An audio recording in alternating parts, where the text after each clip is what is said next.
leer un poco la semblanza de nuestros ponentes el día de hoy. De primera instancia voy a presentar a la doctora María Dolores Maravilla Mesa. Sus áreas de trabajo y de investigación son las siguientes: doctora en ciencias con especialidad en física espacial.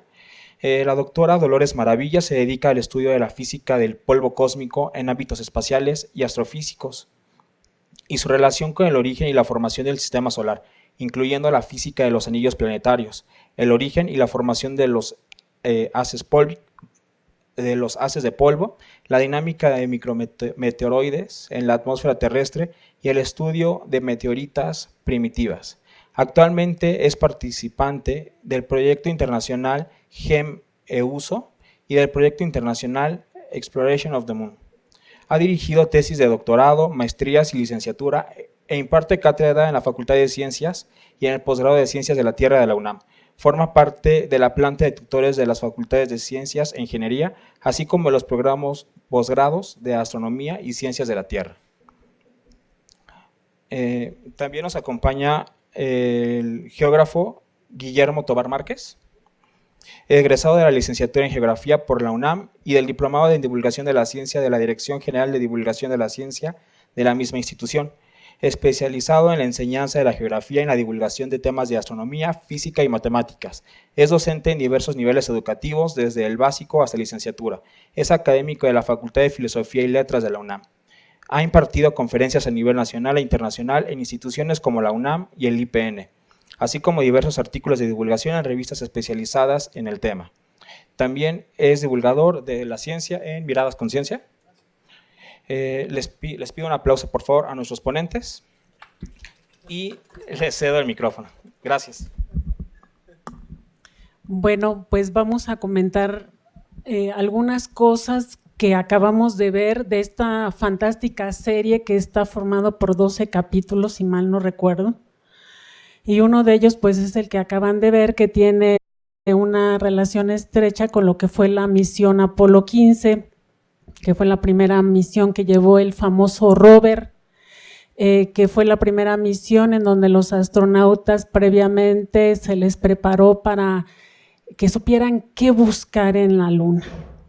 Porque obviamente las misiones anteriores desde Apolo 11, bueno, se habían hecho recolecciones de rocas y polvo, al que le llamamos rególito lunar, pero obviamente los astronautas no tenían la formación, al menos de una manera previa o preparatoria, antes de viajar a la Luna, para saber qué era lo que iban a buscar para traerlo como material de estudio a la Tierra. Entonces la misión Apolo 15, como todas las misiones, pues también es muy importante, se plantean nuevos objetivos y se encuentran muchas cosas interesantes, pero antes de seguir avanzando le voy a pasar el micrófono a Guillermo para que también nos empiece a adentrar en el tema. Gracias, doctora. Una de las cosas más importantes que quería platicarles justamente el día de hoy era que, coincidiendo con lo que dice la doctora, a pesar de que las misiones Apolo son fantásticas, son un hito en la tecnología y la ciencia de la humanidad, al principio no llevaban científicos. Es decir, la mayoría de las misiones Apolo en realidad no llevaron a ningún científico en su tripulación. Los tripulantes eran pilotos experimentales, pilotos de batalla, que dieron el brinco al universo aeroespacial con la creación de la NASA, pero apenas en esta misión hubo oportunidad de que se entrenaran los astronautas para tener algo que hacer con un ojo más crítico, porque se hacían experimentos desde las primeras, desde Apolo 11, es más, desde Apolo 9 y 10, que solamente orbitaron la Luna. Sin embargo, es hasta Apolo 17 que un científico se se sube a una de las misiones Apolo. Es decir, hasta la última misión Apolo, un científico, un geólogo, va a la Luna. O sea, a pesar de que es un gran hito como de la ciencia y de la tecnología, los científicos se quedaron o nos quedamos un poco rezagados de la exploración lunar, por lo menos, ¿no? Ya después en la exploración espacial, en las estancias largas, en la Estación Espacial Internacional, en el Skylab o en las estaciones de los soviéticos, hubo científicos de distintos tipos, ha habido biólogos, ha habido médicos, etcétera.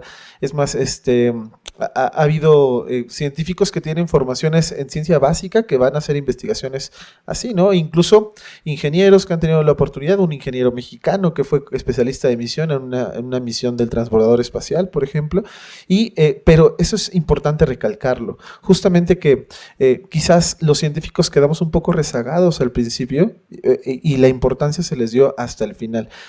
Hay que decir, por ejemplo, que el programa Apolo contemplaba más misiones que fueron canceladas por una cuestión de presupuesto, pero que en esencia ya empezaban a abrirse paso los científicos como parte de las misiones.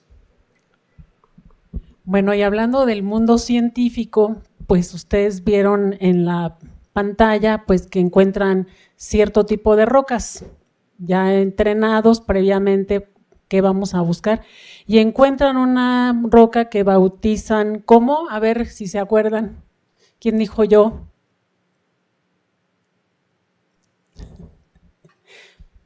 La que está formada de anortosita. Bueno, habrá que ver nuevamente. Sí.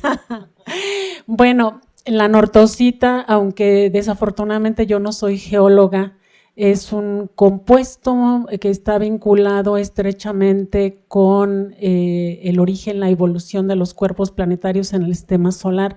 Fue de los primeros minerales que se formaron, obviamente después de una secuencia en la que aparecen los basaltos, o sea, todos aquellos materiales ricos en silicio, pero la anortosita se hace muy importante porque nuestro planeta realmente tiene muy poco de este mineral.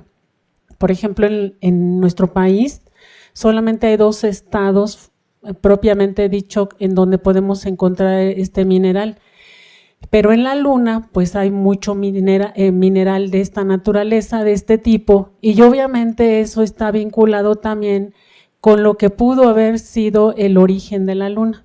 Como ustedes lo vieron en la pantalla, bueno, hay 3 teorías que plantean en el programa, pero actualmente una de las teorías más aceptadas de la formación de la Luna es que se cree que cuando la Tierra estaba en etapa primigenia, se estaba formando nuestro planeta, pues un gran impacto fue lo que le arrancó un pedazo a nuestro planeta y de ahí se formó nuestra maravillosa Luna. Pero vamos a ver qué nos dice Guillermo. ¿Alguna vez han visto la Luna en un telescopio? No, compañera, allá, ¿han visto la Luna en un telescopio? La primera vez que ves la Luna en un telescopio es una experiencia fantástica, es como perder un pedazo de virginidad intelectual.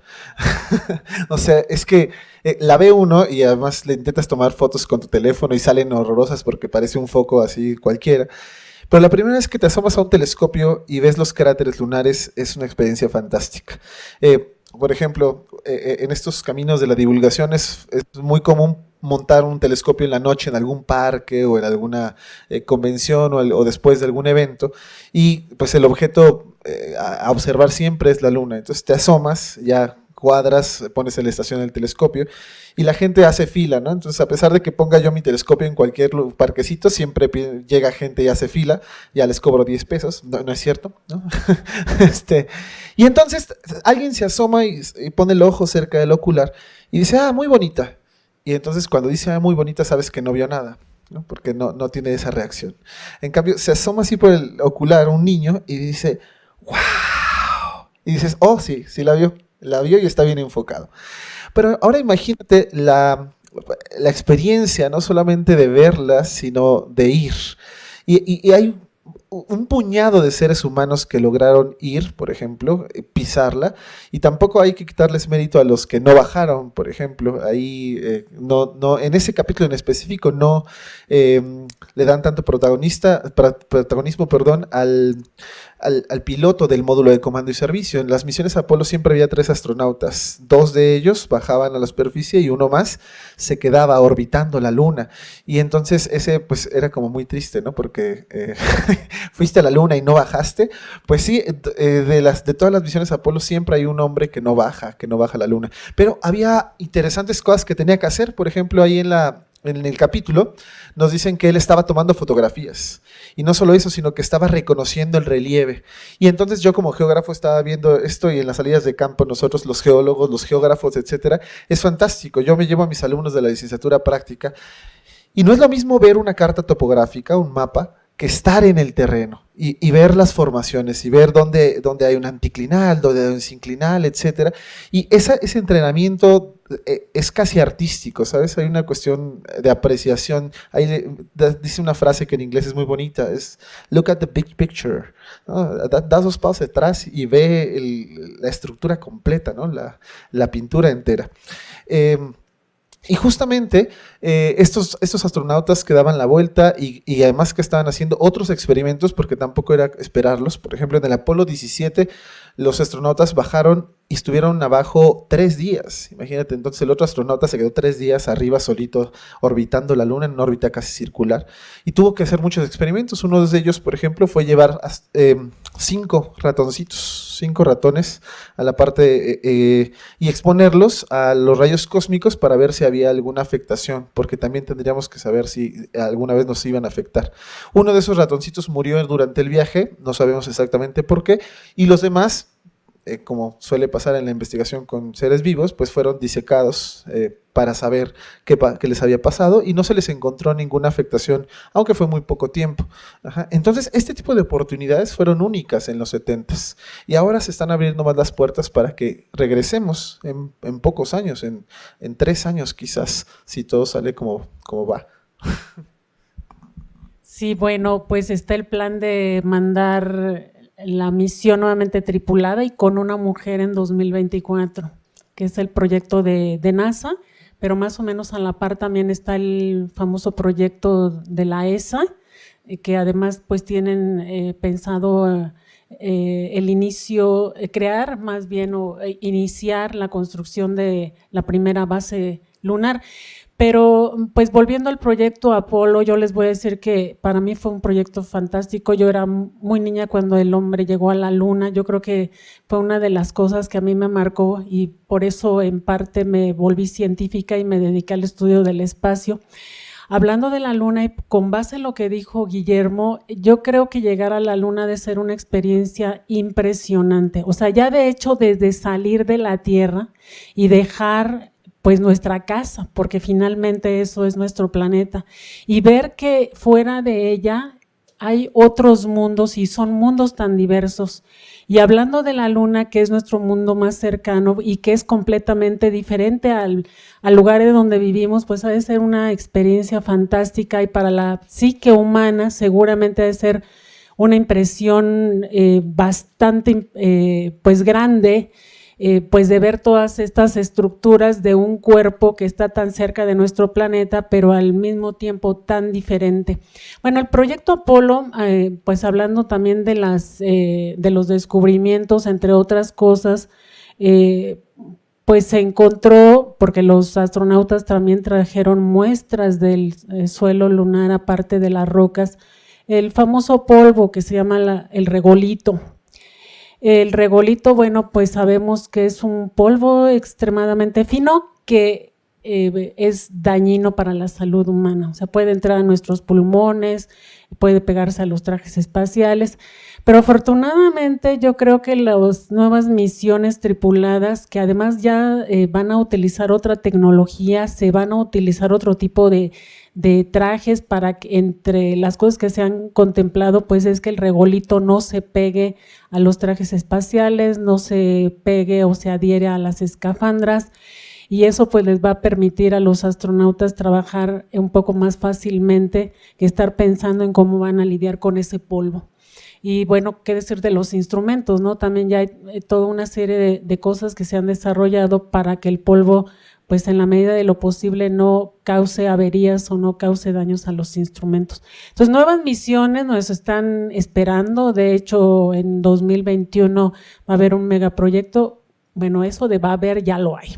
Más bien se va a lanzar una misión que va a llevar varios experimentos y donde México va a participar en 2021 con un instrumento a bordo con la idea de estudiar, entre otras cosas, el regolito y cómo afecta a los posibles robots pequeños que puedan trabajar sobre la superficie de nuestra hermosa luna. Pero sigamos con Guillermo. Justamente el regolito, una cosa que me cuestionan mucho cuando he dado alguna charla o mis propios alumnos es si realmente fuimos a la luna. O sea, hay todo un movimiento negacionista, ¿no? Que dicen que todo esto fue un montaje, que fue un estudio. Si pudieron hacer una serie así, ¿por qué no falsificar todo el alunizaje? Y una de las cosas que les digo, entre muchas evidencias, es que el regolito es infalsificable. O sea, por ejemplo, si yo tomo una muestra de suelo aquí en la Tierra y la pongo en el microscopio, cada partícula se ve redondeadita. Y se ve redondeadita porque es fruto de un proceso erosivo. Es decir, el viento, el agua, los procesos gravitacionales van quitando estas partículas y las van redondeando porque se van gastando, digamos. En cambio, en la Luna, al no haber ni agua ni viento, no hay manera de que estas partículas se redondeen de la misma forma en la que se redondean en la Luna, más bien en la que están en la Luna. En la Luna las partículas del regolito son picudas, tienen así formas muy pues escabrosas, digamos, y además tienen una composición química similar a la de la Tierra primigenia. Por ejemplo, a los meteoritos de primigenios del sistema solar, por ejemplo, muestras de meteoritos que han caído aquí en la Tierra, como el meteorito Allende, que tiene una antigüedad mayor a las de las rocas terrestres, de la superficie por lo menos, porque estas se van reciclando, hay un ciclo de rocas, ¿no? Y en la Luna sabemos que su tectónica, su geología, es muy distinta porque está como dormida, ha tenido más el tiempo suficiente para enfriarse. Sus terremotos son muy pequeños, por ejemplo, y no hemos visto una tectónica activa. Entonces hay cosas interesantes. Doctora, yo les había preparado algo para mostrarles, entonces, pero primero usted. No, adelante. ¿Sí? Bueno, vamos a ver si. Ok. Justamente había preparado no, acá, mira, aquí está. Justamente había preparado este material porque me parecía que la comparación del Apolo 15, del capítulo que vimos, con el Apolo 17, que fue la última misión a la Luna, era necesaria. Precisamente porque en el Apolo 15 no fue ningún geólogo, pero recibieron un entrenamiento de geólogos. Y en el Apolo 17 sí fue un geólogo a la Luna. Entonces, por eso le puse ahí la última vez que el hombre pisó la Luna, hasta ahora, ¿no? Porque yo espero vivir por lo menos a que esto cambie. Entonces, les presento a la tripulación del Apolo 17.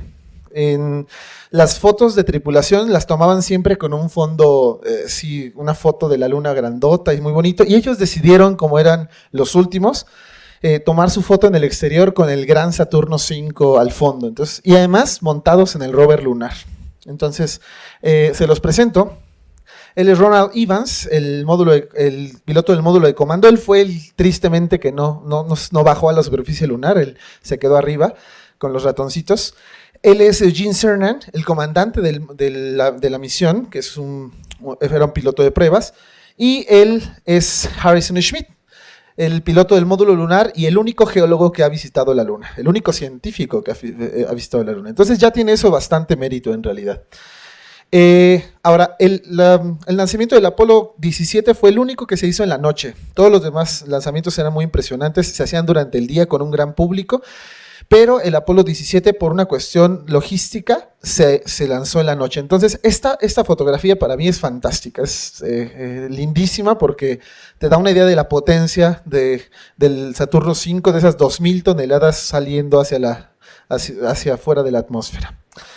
Ahora bien, el Apolo 17 alunizó aquí, en esa zona de la Luna. Entonces les puse esta foto que tomó un amigo que es astrofotógrafo hace algunos años, con una técnica de tomar un video y luego apilar los cuadritos.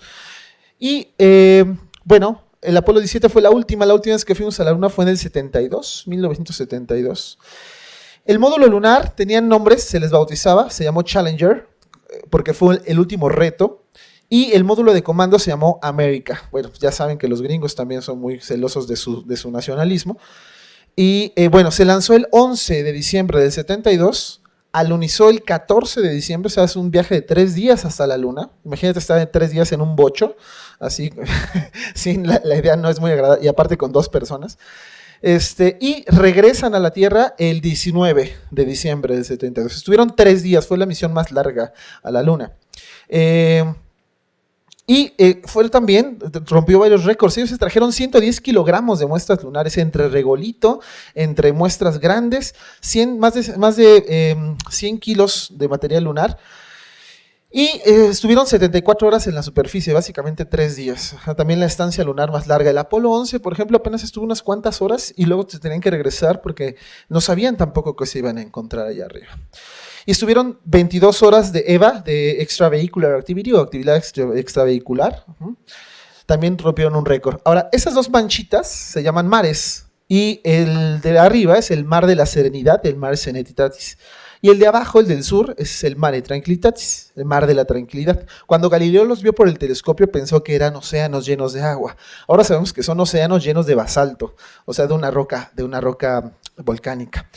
Y escogieron ese lugar donde está la estrellita, que es el lugar de alunizaje, precisamente porque pensamos que estos mares son fruto de la actividad volcánica y cuando había más impactos meteoríticos en la Luna. Entonces, cuando algo le pegaba en la Luna, fundía el material y ese material salía eyectado hacia las partes altas. Y entonces esta zona, Taros-Littrow, era donde iban a encontrar material de estas eyecciones de cráteres.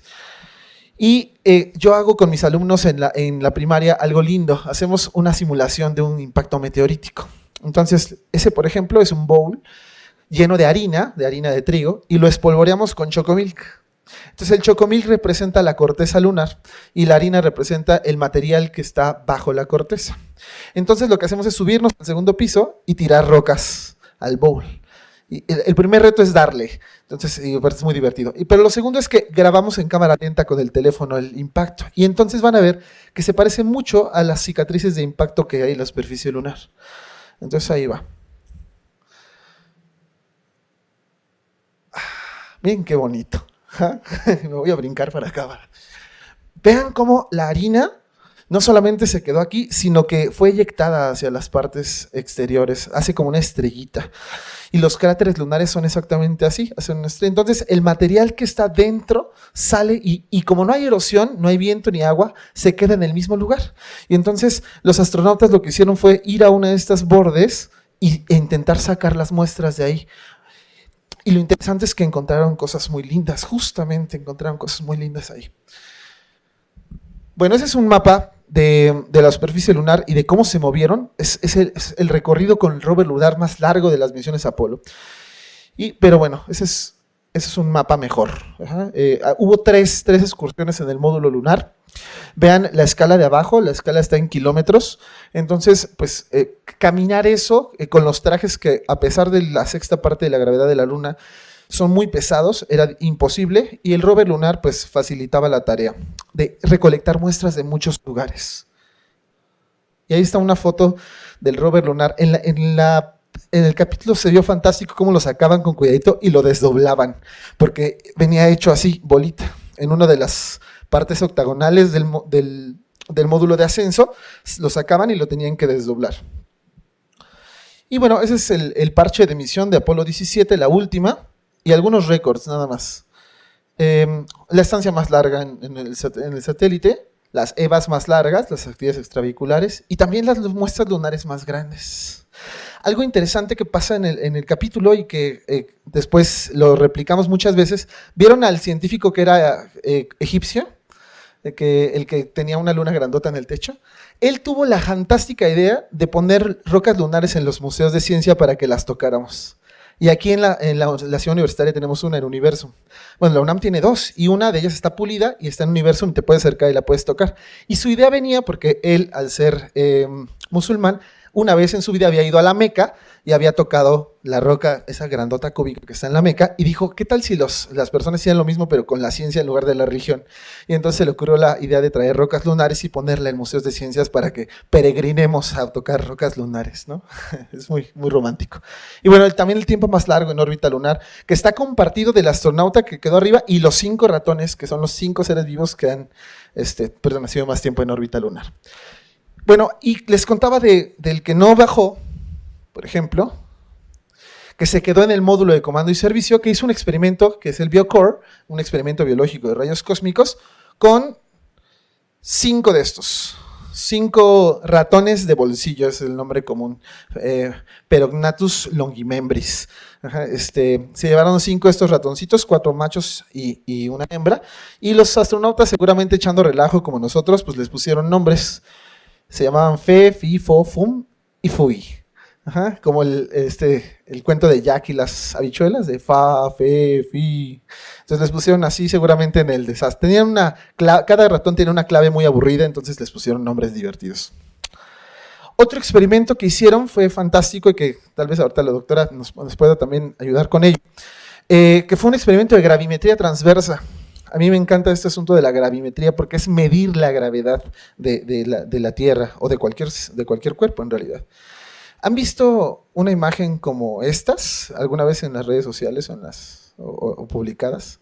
Que dicen, es la verdadera forma de la Tierra, y entonces dicen, pues claro, la Tierra no era redonda. Pues no es, esa imagen es una exageración de una medición gravimétrica de nuestro planeta. Me pasa algo interesante. Una vez, dando un curso de divulgación, una doctora que no tenía nada que ver con ciencias de la Tierra, por ejemplo, vio un mapa de Marte en colores falsos como esos. Nosotros representamos la altitud con colores. Entonces vio unas zonas azules y dijo, ¿eso quiere decir que esa zona en Marte tiene agua? Y entonces le dijimos, no, lo que pasa es que las zonas azules son un valor más bajo y las zonas rojas tienen un valor más alto, y hay una gradación de colores. En ese caso pasa eso, las zonas rojas tienen una gradación más alta de gravedad y se miden con un experimento de gravimetría que básicamente es como una balanza de torsión, pero muy muy fina. Y entonces se llevaron uno de estos a la Luna, que era ese. Ahí está muy empacadito, justamente para lo que nos hablaba la doctora, para protegerlo el regolito, tiene esta funda plástica, y dentro se veía así. Dentro de esa esfera hay un aparato con una balanza de torsión muy, muy, muy fina, que además tiene que compensar las vibraciones exteriores para medir la gravedad de la Luna. Y con eso definir la estructura interna del satélite. Eso más el análisis de ondas sísmicas que se han hecho varias veces en los experimentos del Apolo. Y la última cosita interesante bueno, entre muchas otras cosas del Apolo 17, fue que encontraron un suelo naranja. O sea, no esperaban que hubiera material de un color distinto. Y entonces miren esta foto bien interesante. Encontraron este suelo como ¿sí alcanzan a ver el tono como naranjita?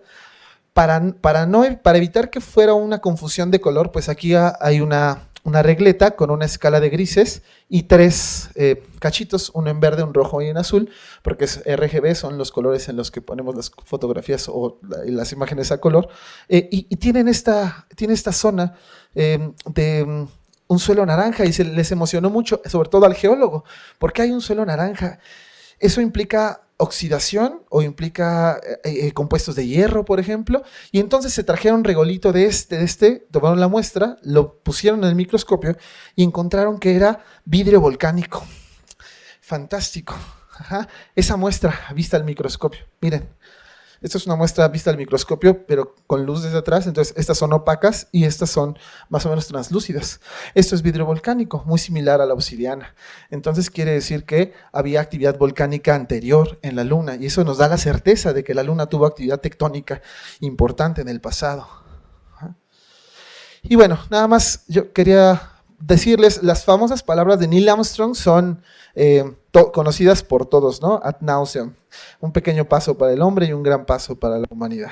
Todo el mundo se sabe las primeras palabras que dijo un hombre en la luna, pero nunca nadie recuerda las últimas palabras que dijo un hombre en la luna.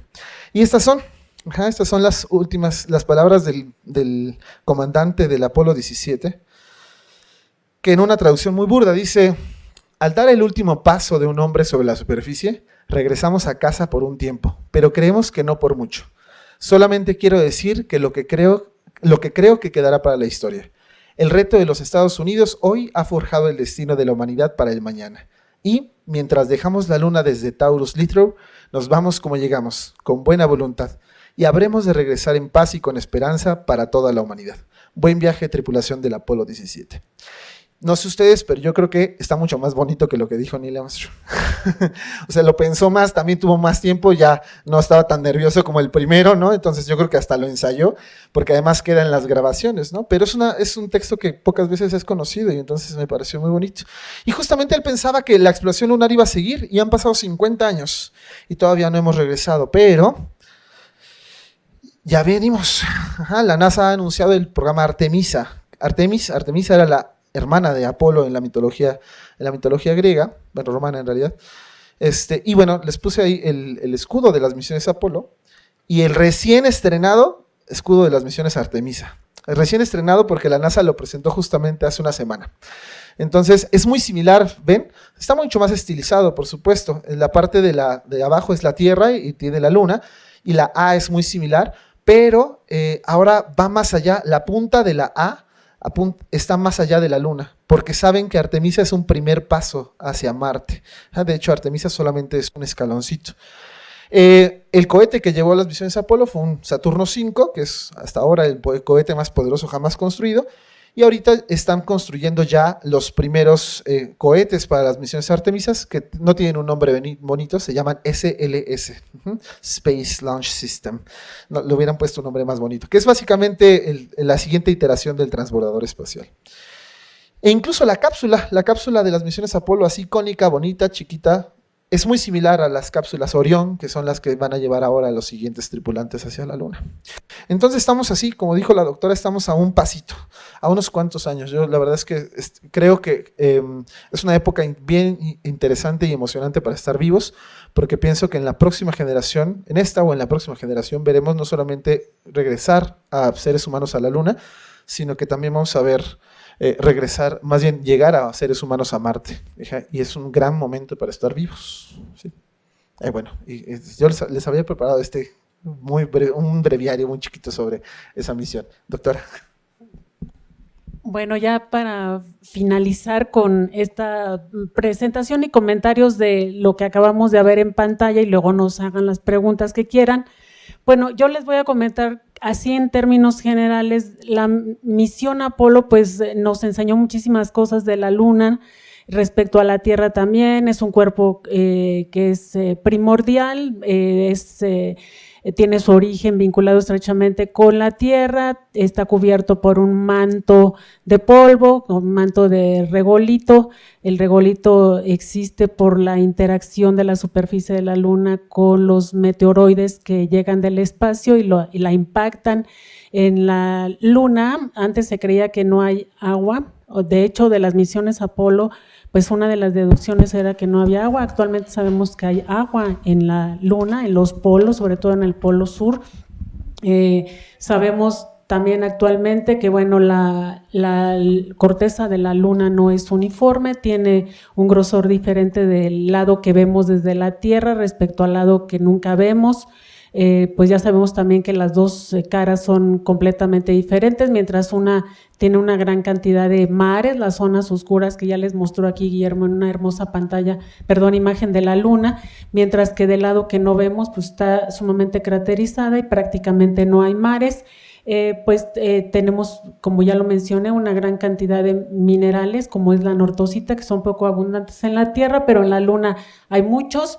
Y bueno, la Luna nos está esperando como especie, como la humanidad. La Luna nos está esperando en el futuro. futuro, pues sobre todo los jóvenes van a poder ver la llegada nuevamente del hombre a la luna, el uso de robots sobre la superficie de la luna que puedan vivir muchos días o meses allá, que puedan hacer cierto tipo de trabajos que el hombre no podría tan fácilmente hacer porque está expuesto sobre todo al flujo ultravioleta del sol, a la llegada de los rayos cósmicos solares. Van a ver pues seguramente el nacimiento de la primera estación fuera de la Tierra, como va a ser la estación lunar. Van a ver también el nacimiento, bueno, eso yo creo que a mí todavía me va a tocar, el nacimiento de la estación espacial, así como aquí la estación espacial a 400 kilómetros, allá en la Luna pues también va a haber una donde van a trabajar pues los científicos de muchas partes del mundo, pero hablando del proyecto Artemis y de la empresa Astrobotic, que también pues está vinculada directamente con la Agencia Espacial Europea y que ya tienen pues ya muchas cosas avanzadas y en puerta para llegar a nuestra hermosísima luna. Ahí está, ¿verdad? En todo su esplendor con el conejo de cabeza. Y pues bueno, la luna además, bueno, va a ser un parteaguas científico en el sentido de que esas misiones que están esperando y que en breve van a llegar allá, pues nos van a permitir empezar a hacer una serie de experimentos desde la luna, ya que tiene más bien es un cuerpo que carece prácticamente de atmósfera, ¿no? Tiene ahí una mini exosfera que sería su atmósfera y seguramente la explotación del agua pues va a poder servirle a los humanos que vayan allá para poder sobrevivir cierto número de días, de tiempo, de semanas. Y de allí de la luna pues vamos a poder hacer observaciones de partes más distantes del sistema solar, del centro de la galaxia, fuera de la galaxia y del espacio profundo que rodea a la Vía Láctea. Entonces ahora sí, por favor, preguntas, estamos a sus órdenes. Bueno, pues primeramente, pues muchas gracias a los dos, estuvo como muy interesante todo lo que expusieron. Mi pregunta es, ¿en la actualidad la luna tiene actividad volcánica o ya no, o sí, o poca? No tiene actividad volcánica, fue parte del proceso de formación toda esta actividad volcánica cuando todavía no estaba diferenciada. De hecho, actualmente lo que se cree es que probablemente la luna todavía no ha terminado de diferenciarse, pero eso obviamente para concluirlo o para tener ya un resultado contundente, pues se necesitan hacer más estudios. Entonces, por ejemplo, antes no creíamos que había agua, ahora ya hay agua, sabemos que hay sismicidad, la sismicidad obviamente pues está asociada con lo que está pasando en el interior de la luna. Entonces, decir que ya es un cuerpo completamente diferenciado actualmente, pues no podríamos asegurarlo al 100%.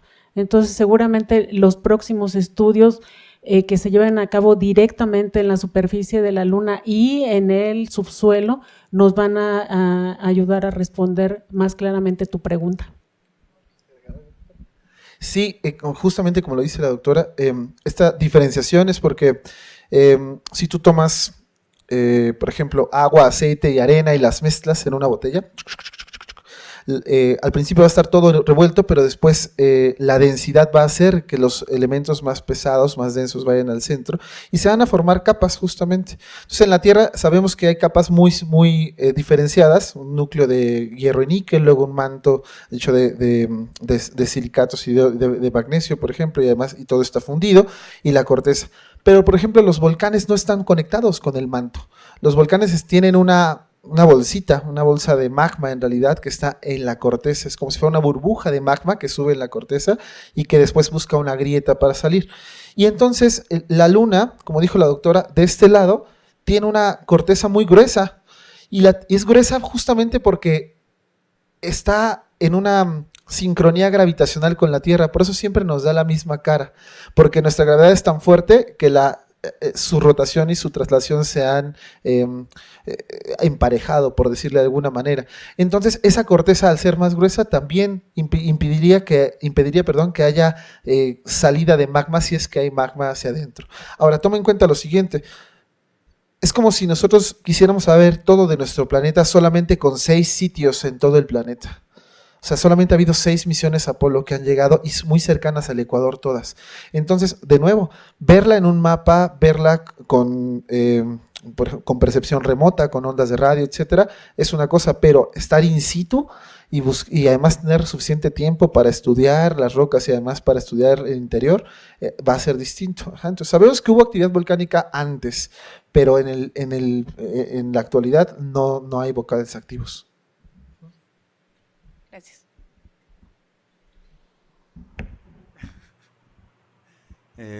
Buenas tardes. Mi pregunta era, ¿se hicieron los experimentos para hacer lo de la gravedad, para medirla? ¿Y cuáles fueron los resultados? ¿Cuál es la gravedad que tiene la Luna con respecto a la Tierra? O sea, es más chica, ¿no? Pero ¿por cuánto? ¿Cómo? Bueno, lo que querían medir no era la gravedad completa de la Luna. Por ejemplo, aquí sabemos que en la Tierra, a nivel del mar, hay más o menos 9.81 metros sobre segundo al cuadrado, que es la aceleración estándar que llamamos una G, ¿no? Pero si yo subo al Everest, hasta la punta del Everest, y vuelvo a medir la gravedad, es ligeramente más pequeña, porque la gravedad depende de la masa y también depende de la distancia de ambos objetos que están midiéndose, porque es una deformación espaciotemporal en realidad. Entonces, incluso hay zonas en las que a la misma altitud, en la Tierra, el valor de la gravedad es ligeramente distinto. Y es ligeramente distinto porque debajo puede haber más masa que en otro, o la densidad del material debajo de un lugar puede ser más que otro. Y eso es lo que medimos con un gravímetro, ¿cuál es esa pequeña diferencia en el valor gravitacional? La gravedad de la Luna es como una sexta parte de la Tierra, sí, es una sexta parte, en general, pero lo que ellos estaban viendo era las pequeñas diferencias en los diferentes lugares. ¿Para qué? Para intuir cuál es la estructura interna de la Luna, sobre todo en las primeras capas. ¿Por qué? Porque solamente podemos inferir la estructura de un planeta por métodos indirectos. Por ejemplo, inferimos la estructura de la Tierra con los sismos. Medimos cuál es la velocidad de las ondas sísmicas al pasar por materiales de diferente densidad por el centro. Y entonces lo metemos a un modelo matemático y ese modelo nos dice cuál es la densidad del material y como sabemos cuál es la densidad del hierro y del níquel, etcétera, intuimos que así es. Pero, por ejemplo, en la Luna, pues como no podían estar mucho tiempo, y sabemos que hay lunamotos, ¿verdad? Como sismos o microsismos en la Luna, pero a lo mejor no nos tocaba alguno, entonces usaban una cosa lindísima.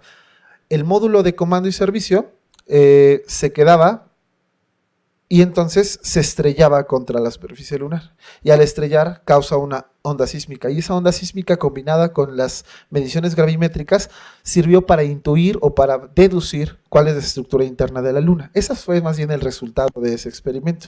Y por eso sabemos que puede tener un núcleo, un manto y una corteza, pero que son distintos a los de nuestro planeta en tamaño, en densidades y en material, claro. Bueno, y por añadidura, ¿no? Muy bien que lo explicó aquí Guillermo, o sea, ¿se acuerdan que vieron una imagen de colores del mapa de gravimetría que les mostraste, ¿no? O sea, donde las partes azules son las partes donde la medición es ligeramente menor a las partes rojas y lo que en realidad nos está diciendo este mapa, pues es precisamente que el cuerpo no es homogéneo, al menos en su superficie y su corteza. O sea, imagínate, por ejemplo, una esponja. O sea, no sería una esponja uniforme, sino sería una esponja que por sectores fuera más dura o más densa que en otras partes. Eso es lo que te está diciendo esos colores. Y lo mismo, los mapas de Marte, de la Tierra, o sea, todos los mapas de gravimetría donde se use ese código de colores se refiere pues a que el cuerpo no es homogéneo hasta cierta profundidad, o al menos hablando de la corteza, pues que la corteza no es homogénea. Y puede haber pues un sinfín ahí de compuestos, obviamente primordiales o fundamentales o básicos que están formando esta estructura. Por ejemplo, yo no soy. Yo no fui. Juro que yo no fui. Por ejemplo, las mediciones gravimétricas aquí en la Tierra las podemos usar para prospecciones geológicas. O sea, si sabemos que hay un gran un gradiente gravitacional muy grande, por ejemplo, ahí en esa zona roja, sabemos que el material debajo es muy denso, entonces puede haber, pues no llamarles vetas, sino grandes compuestos de metales o de rocas mucho más densas, que quizás no han sido metamorfizados, o sea, nunca han salido, por ejemplo. Entonces, esa zona es la parte más oeste de una placa tectónica, de la placa indo-australiana, y entonces esa zona puede ser más densa que otras. Entonces, ese fue el resultado del experimento gravimétrico transversal de la Luna. Ahora, tomando en cuenta que ese está medido con imágenes de percepción remota y de satélite y además gravímetros en tierra, y que ellos solamente tenían un aparato en un cachito de la Luna, ¿no? Entonces estamos muy restringidos, por eso tenemos que regresar, porque hay un montón de cosas que explorar.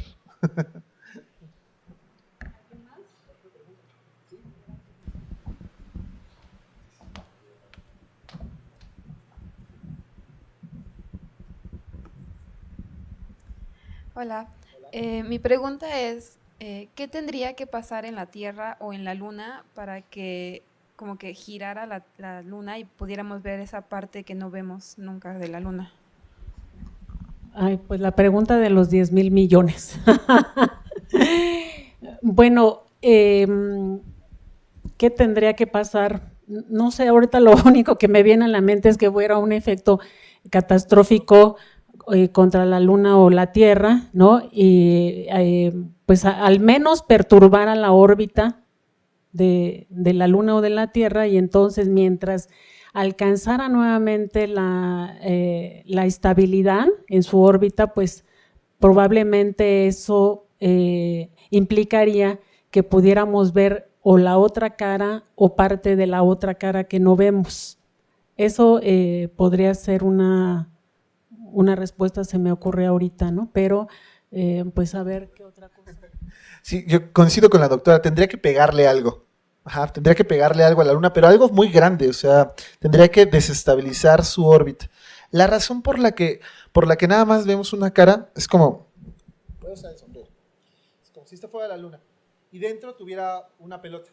Entonces, esta pelota estaría en el centro, pero la gravedad de la Tierra jala la pelota hacia acá, entonces esta puede moverse un poco, digamos, dentro. Entonces, como la jala hacia acá, ahora hay más material de este lado que de este.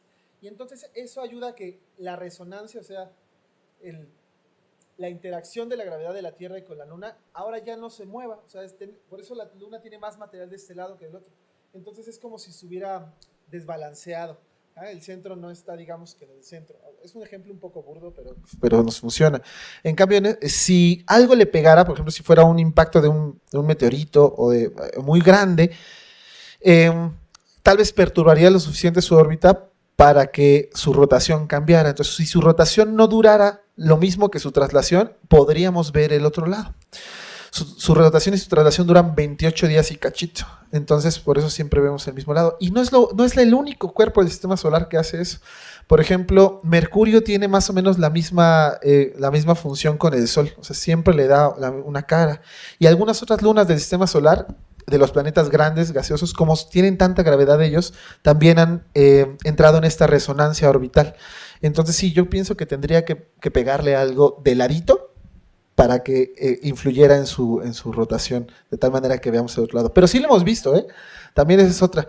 Como ha habido sondas que, las misiones Apolo, por ejemplo, que le dan vuelta, han fotografiado y tenemos un mapa bastante detallado de la superficie lunar completa. Eso sí lo hemos visto. Entonces no es que esté tan oculto, más bien es que está del otro lado. Buenas tardes. Bueno, a mí me fascina todo esto del espacio y quiero agradecerles, estoy muy emocionada, agradecerles su tiempo, ¿no? Aquí compartiendo toda su experiencia, bueno, parte de su experiencia con nosotros. Me quedó muy claro, me fascina, ahora me gusta más, ¿no? Saber más del espacio, de la geografía. Entonces quiero agradecerles su explicación, su tiempo, su espacio aquí con nosotros y muchas felicidades.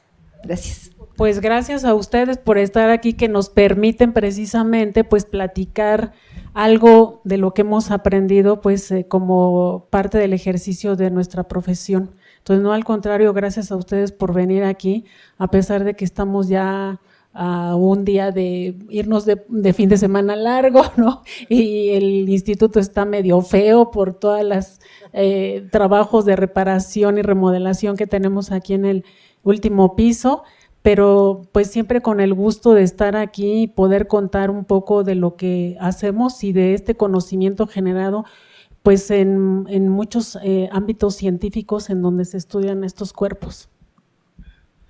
Fíjate, Fátima estaba un poco enojada al principio porque pensó que no había mucho quórum, y quizás sí tiene razón, no hay mucho quórum, pero bueno, yo ya seguramente la doctora le ha pasado a mí, yo llevo ya varios años en este asunto de la divulgación, y es preocupante cuán poco le importa a la gente la ciencia. Y, no solo, y a veces ni siquiera a la gente que no tiene que ver con ella, sino también a los propios científicos. O sea, a veces los propios científicos estamos tan metidos en nuestro propio cubículo o en nuestra propia investigación que cuando alguien nos presenta algo que no es de nuestro campo, no vamos y no nos interesa, y entonces es algo completamente ajeno a nosotros. Y hay también esa desvinculación.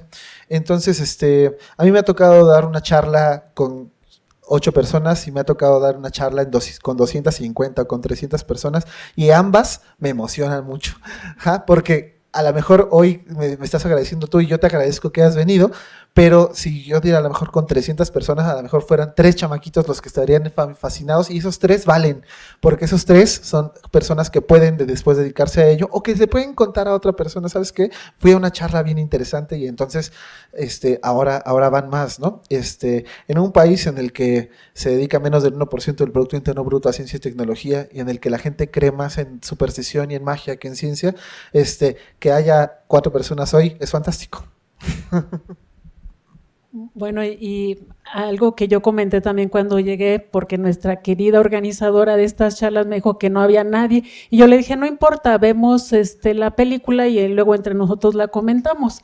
Entonces, lo importante, bueno, es disfrutar el momento, disfrutar lo que vamos a ver, de lo que nos acordamos, de lo que no podemos contestar, porque a mí a veces me ha pasado, ¿no?, que me hacen preguntas pues muy interesantes a las que yo no tengo respuesta porque pues no tengo el conocimiento, y pues siempre es un placer estar aquí.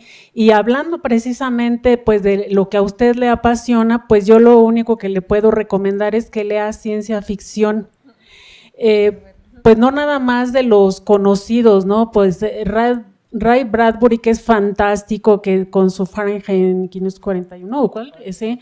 Ajá, que el libro, bueno, pues es de los más conocidos, tiene otras obras que no son tan conocidas, pero hay muchos autores de ciencia ficción que escribieron entre, ¿qué le diré?, los años 50 hasta los 80, antes del siglo XX, que incluso pues han sido olvidados, pero que de repente uno puede encontrar en las librerías una edición después de 50, de no sé cuántos años, y yo le recomiendo que busque, por ejemplo, a los escritores rusos.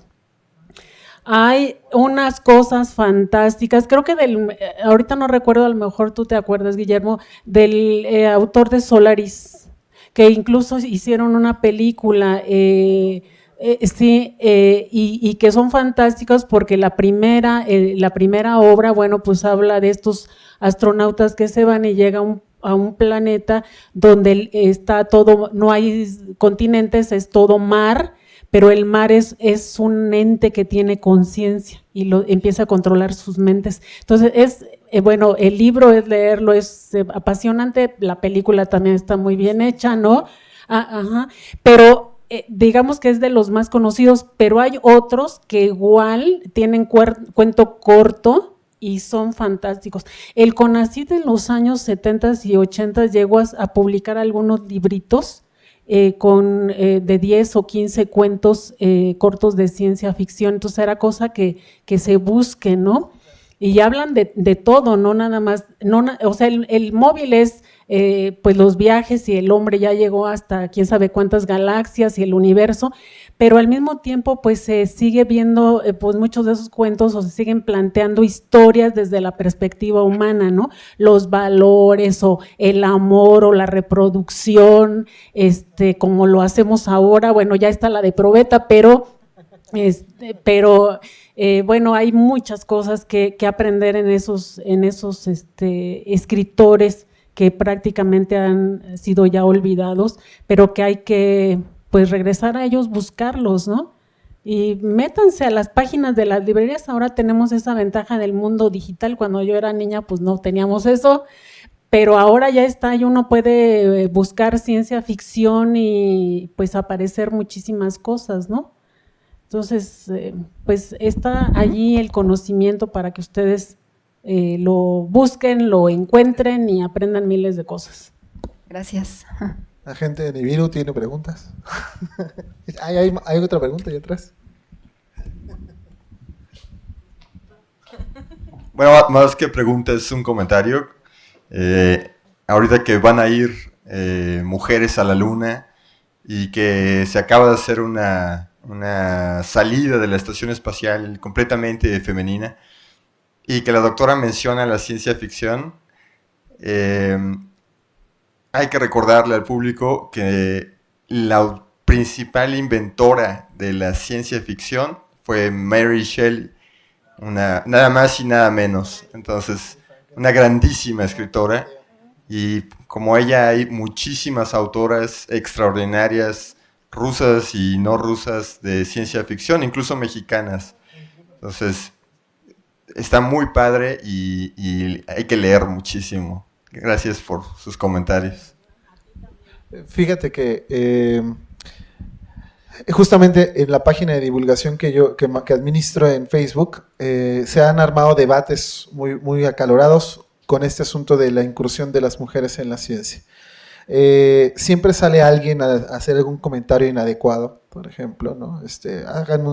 Ya qué bueno que fueron al espacio, háganme un sándwich allá, ¿no? Y unas cosas horrorosas y desagradables. Yo posteé de manera muy orgullosa, por ejemplo, que de la generación 21 de astronautas de la NASA, la mitad fueron mujeres, ¿no? Y es algo que tenía que haber sido desde el principio. O sea, tomamos en cuenta que los soviéticos, sí, que Yuri Gagarin fue el primero en el espacio, y después de 4 misiones mandaron a Valentina Tereshkova. Es decir, los soviéticos tenían esta idea de que todos eran iguales sin distinción de género, y los Estados Unidos tardaron otros 20 años en que Sally Ride fuera una mujer en el espacio, ¿no? Y sí hay una brecha de género en la cuestión científica y cuestión espacial, por supuesto, que se ha ido cerrando gracias al trabajo y a la visibilización de las mujeres, pero no solamente las mujeres, sino yo pienso que cualquier ser humano vale por sí mismo y por lo que hace, indistintamente del género, ¿no? Pero sí pienso que hay que celebrar que haya una caminata espacial de 2 mujeres, porque ha habido muchas menos mujeres en el espacio que varones. Y yo pienso que es importante celebrarlo, es importante reconocerlo. Y además decirle a mis alumnas y a las señoritas y a los chicos y a las chicas que te puedes dedicar a la ciencia y que está bien, ¿no? Yo tengo alumnas en primaria que están decididas a que quisieran ser astronautas. Y entonces les digo, fantástico, ya me tienes regalándoles libros y me tienes platicándoles esto todos los días. Cuando a lo mejor nadie les dijo que podía ser científica, ¿no? O sea, no, por ejemplo, a mí nunca nadie me dijo que podía ser geógrafo.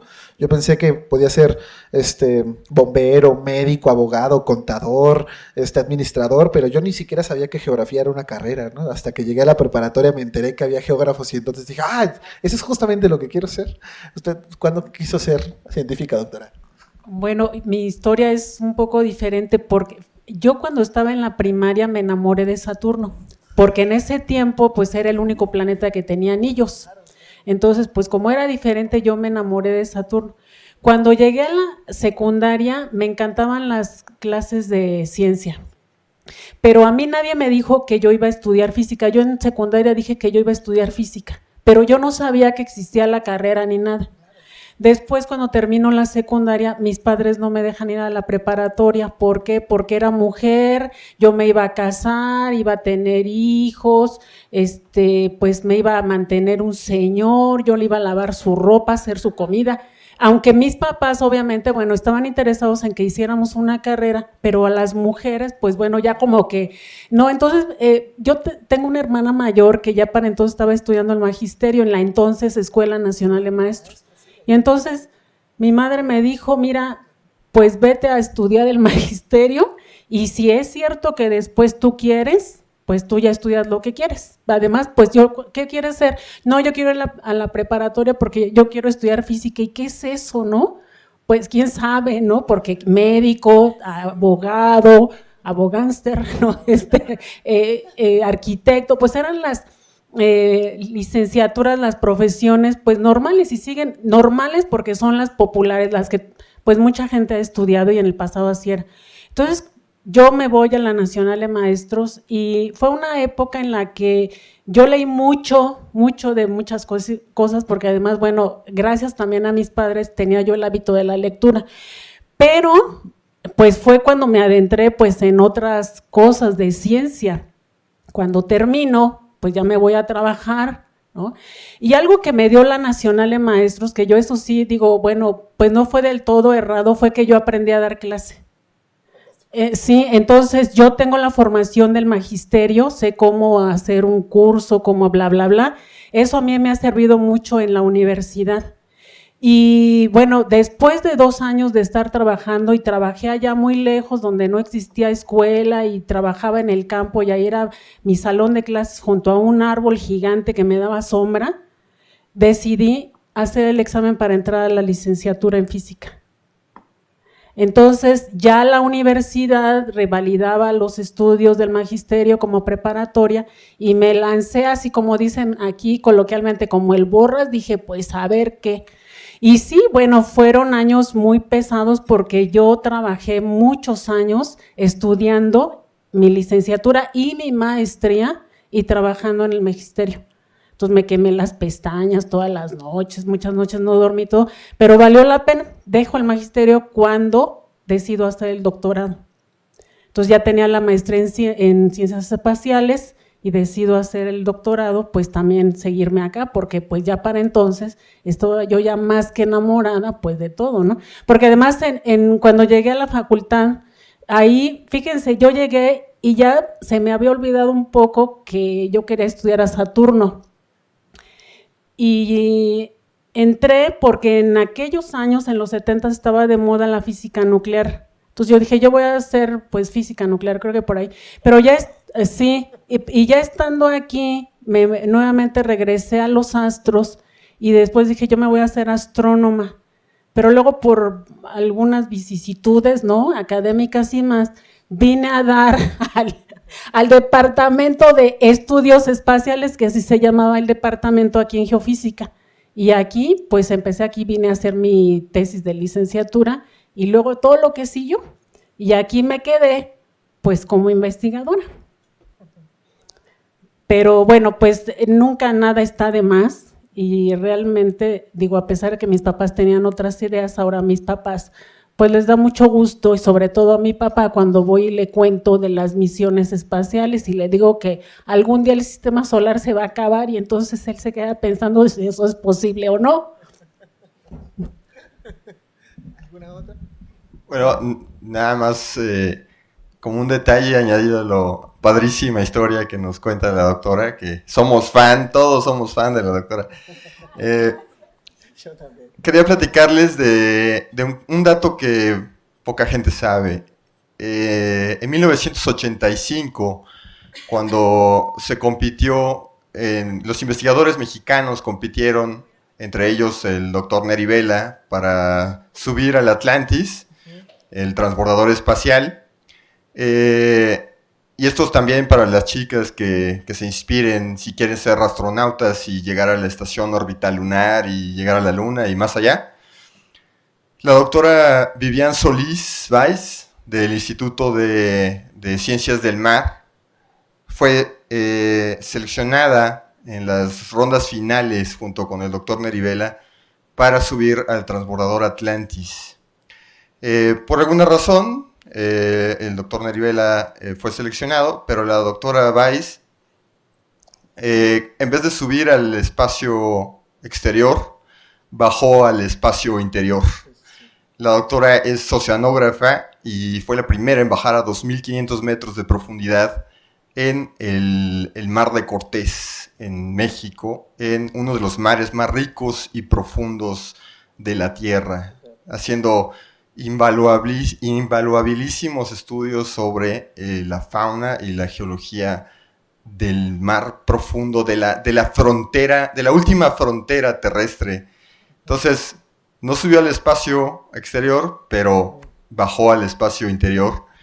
Y lo quería dejar como una pequeña aportación para inspirar también a las chavas que el espacio está muy padre, es padrísimo, pero también la Tierra es padrísima, ¿no? Entonces, si no se puede ir al océano, se puede ir al espacio. Si no se puede ir al espacio, pues al océano, o al desierto, o a la selva, sea, claro. o a donde quieras hacer ciencia Sí. o ingeniería.